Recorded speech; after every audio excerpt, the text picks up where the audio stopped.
quay. Vâng, xin chào quý vị. Văn Học đang có mặt tại dự án Aqua City và phía sau lưng Văn Học đây chính là hình ảnh của Văn Học. Xin chào quý vị. Văn Học đang có mặt tại dự án Aqua City. Một trong những cái tiện ích đẳng cấp tại dự án chính là Aqua Sport Complex. Và phía sau lưng Văn Học chính là Aqua Sport Center, một trong những cái phần của Aqua Sport Complex.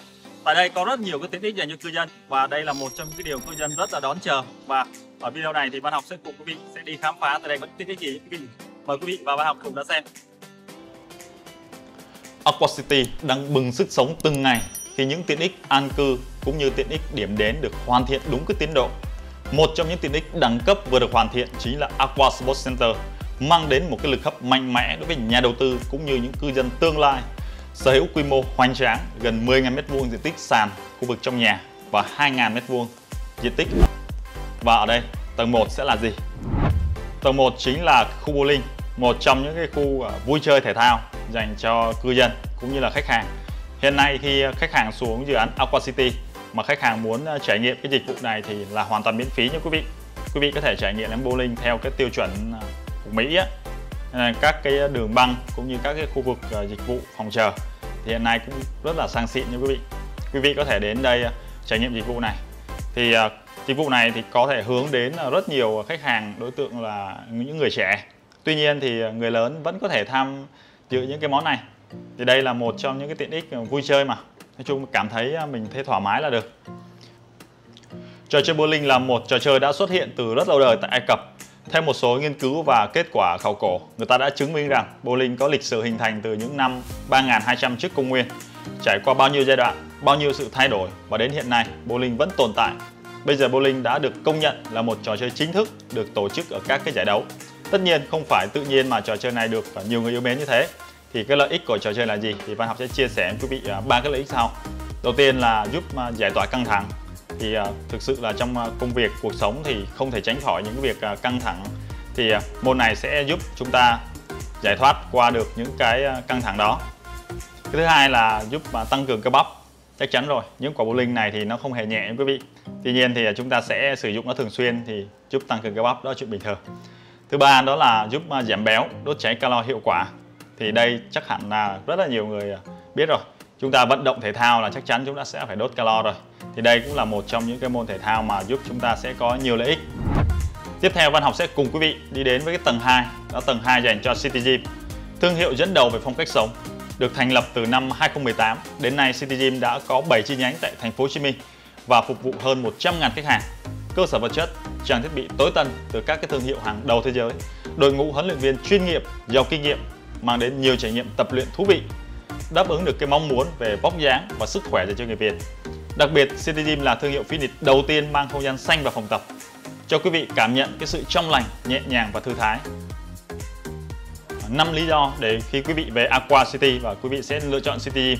Thứ nhất đó là trang thiết bị máy móc tập luyện tối tân từ những thương hiệu hàng đầu thế giới như Technogym, Life Fitness.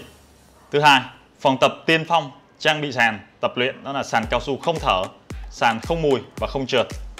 Thứ ba là cái thương hiệu fitness đầu tiên mang đến không gian xanh vào phòng tập cho quý vị cảm nhận sự trong lành, nhẹ nhàng và thư thái. Thứ tư, công khai minh bạch về cái chi phí tập luyện, giúp cho quý vị không bị trèo kéo mặc cả khi sử dụng dịch vụ. Và cuối cùng, tọa lạc tại những vị trí đắc địa ngay trung tâm thành phố. Hiện nay ngoài việc quý vị tập luyện tại nhà thì khi quý vị đến với phòng tập thì hầu như là chúng ta sẽ tập với một cái không gian có thể gọi là không được quá là rộng rãi. Tuy nhiên thì quý vị có thể thấy cái không gian tại City Gym, tại Aqua City thì quý vị thấy thế nào? Cực kỳ rộng rãi, thoải mái. Và đây sẽ là một cái không gian phòng tập mà giúp cho quý vị có nhiều năng lượng hơn để khi quý vị tập luyện, cũng như là có một cái sự thư giãn thoải mái khi chúng ta tập luyện tại đây. Nhìn cái không gian phòng tập này, Văn Học muốn hòa mình vào để tập luyện ngay tại đây luôn nếu quý vị. Thực sự là một không gian rất là ấn tượng như quý vị ạ. Tiếp theo thì Văn Học sẽ đưa quý vị lên với tầng 3, tầng của City Gym như quý vị. Tại đây thì chúng ta sẽ có cái tiện ích gì?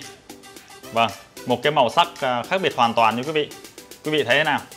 Lên cái khu vực của City Gym là một cái màu sắc nó nhã nhặn hơn, nó êm dịu hơn và nó thư thái hơn. Nhưng mà cũng không thể không kể đến cái không gian xanh. Thực sự không gian cũng rất xanh và rất đẹp nha quý vị. City Spa là một cái thương hiệu được ra mắt năm 2021. Đây là một cái thương hiệu cũng hướng đến cái sự sang trọng đẳng cấp thuộc Novacevic Group. City Spa sẽ mang đến một cái dịch vụ cao cấp dành cho cư dân của Aqua City cũng như du khách muốn trải nghiệm. Thì hiện nay nếu mà quý vị đến đây, quý vị cũng sẽ được trải nghiệm cái dịch vụ massage miễn phí nha quý vị. Đây cũng là một trong những cái hệ thống của Eco Spa đầu tiên tại Việt Nam. Hiện City Spa đang cung cấp cái dịch vụ chất lượng với cái sản phẩm chăm sóc sức khỏe và làm đẹp được làm từ thiên nhiên dành cho khách hàng. City Spa cũng được tập đoàn Novaland đầu tư cơ sở vật chất đạt tiêu chuẩn 5 sao, các cái đội ngũ chuyên gia, nhân viên giàu kinh nghiệm cùng với cái dịch vụ cao cấp từ City Spa cũng như là cái công nghệ hàng đầu từ Canada, các mỹ phẩm thiên nhiên nổi tiếng từ Pháp. Đây cũng là một trong những cái hệ thống Eco Spa đầu tiên tại Việt Nam mang đến trải nghiệm làm đẹp kết hợp với nghỉ dưỡng. Quý vị có thể thấy một cái không gian này giống như resort không ạ? Thực sự là khi quý vị đến đây nó không khác gì một cái resort đâu quý vị ạ. Không gian rất là trang nhã, rất là gần gũi với chúng ta luôn. Thì đây cũng là một trải nghiệm mà quý vị sau này sẽ được sử dụng thường xuyên tại Aqua City. Và chắc hẳn rồi, một cái dịch vụ và tiện ích mà mang lại cho quý vị những cái trải nghiệm thư giãn mà ngay cạnh nhà thì quý vị nghĩ mình có nên sử dụng không ạ? Chắc hẳn là có nha quý vị. Và tiếp theo Văn Học sẽ cùng quý vị đi lên với tầng 4. Tại đây chúng ta sẽ có gì? Ở đây chúng ta sẽ có khu vực hồ bơi. Và hồ bơi đây cũng là một trong những cái tiện ích mà sau này cư dân của Aqua City sẽ thường xuyên sử dụng nha quý vị. Mặc dù hiện nay cư dân của Aqua City chưa về đây sinh sống, tuy nhiên cái không khí tại Aqua City hiện nay, không khí của những khách hàng đến đây tham quan thì thực sự đang rất là nóng nha quý vị. Vâng, với khu vực hồ bơi thì một phía là hồ bơi, một phía bên là những cái khu vực ngồi để cà phê, những khu vực riêng nữa thì để nằm thư giãn. Thì đây sẽ là một trong những cái không gian mà cực kỳ thoáng đãng quý vị. Hồ bơi này là hồ bơi ở tầng 4 và ở trên cao, cho nên đây là một không gian rất là riêng tư. Nhưng mà với một cái kiếng mà sử dụng ở mặt ngoài thì quý vị cũng có thể thấy là cái hình ảnh này sẽ giúp cho quý vị có một cái tầm nhìn nó thoáng đãng hơn, nó rộng rãi hơn và nó sẽ thư giãn hơn nha quý vị.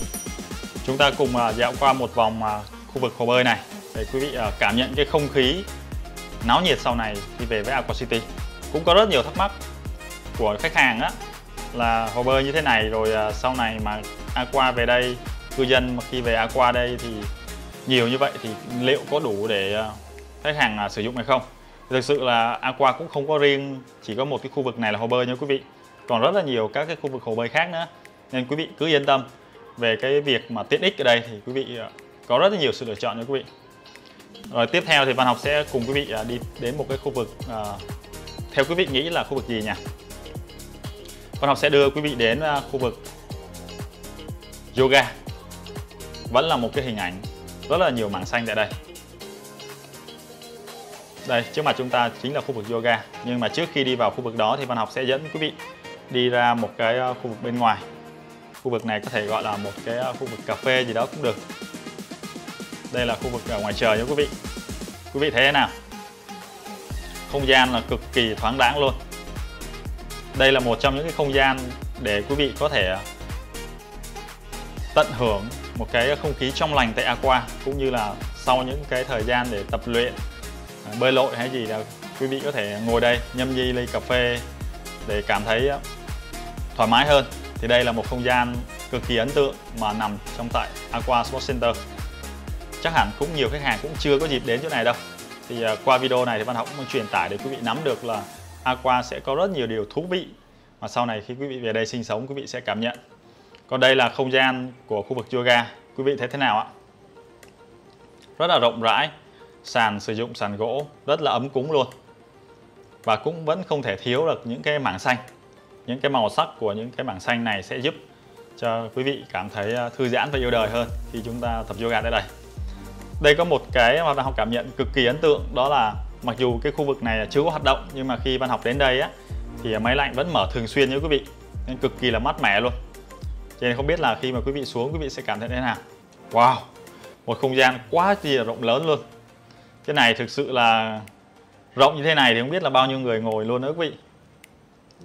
Thực sự là rất là nhiều cái sự thoải mái ở đây luôn á. Chỉ cần nhìn thấy cái không gian này thôi là Văn Học cũng muốn ngồi lại đây để có thể cảm nhận được cái không khí tại đây luôn rồi đó quý vị. Sau khu vực yoga thì bây giờ Văn Học sẽ đưa quý vị lên với khu vực cuối cùng, đó là tầng 5. Tầng 5 là cái khu thể thao trong nhà. Ở đây sẽ có sân bóng đá này, bóng bàn này và cái gì nữa này. Rồi tạm thời là hai cái đó. Thì Văn Học sẽ đưa quý vị cùng đi một vòng ở cái khu vực này để quý vị có thể cảm nhận. Với cái sân bóng đá trong nhà này thì cũng rất là thoải mái đấy quý vị. Vào những cái ngày trời mưa thì khi sử dụng cái sân bóng đá trong nhà này, quý vị cứ an toàn, thỏa thích với những cái không gian bên trong này, không có lo mưa nó nắng gì hết á. Trên này nó sẽ có một cái khu vực để quý vị có thể ngồi cà phê nữa này. Với cái không gian này thì chắc chắn là sẽ rất là thoải mái cho quý vị rồi. Những đứa con của quý vị có thể chơi dưới này, mà quý vị có thể ngồi bên trên này vẫn có thể quan sát được chúng. Hoặc là quý vị có thể ngồi đây để ngắm ra toàn cảnh của cái dự án Aqua City, cũng như về phía sông, khu quảng trường quý vị. Hình ảnh rất là gần gũi luôn. Sân này khá là rộng.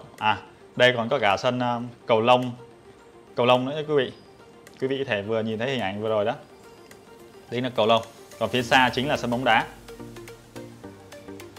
Vâng, với 5 cái tầng mà của Aqua City mang lại như thế này thì Văn Học nghĩ đây là những cái tiện ích mà chủ đầu tư đã rất là tâm huyết để mang đến và dành tặng cho cư dân của Aqua City.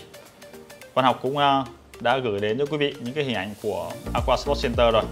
Quý vị nào quan tâm yêu thích cái sản phẩm tại đây, quý vị nào muốn sở hữu một căn nhà tại đây thì quý vị có thể liên hệ Văn Học theo số hotline 0909 331 999. Văn Học cảm ơn quý vị đã dành thời gian xem qua video này. Phần cuối video còn rất nhiều video khác hữu ích, quý vị có thể tham khảo thêm. Xin chào tạm biệt và hẹn gặp lại.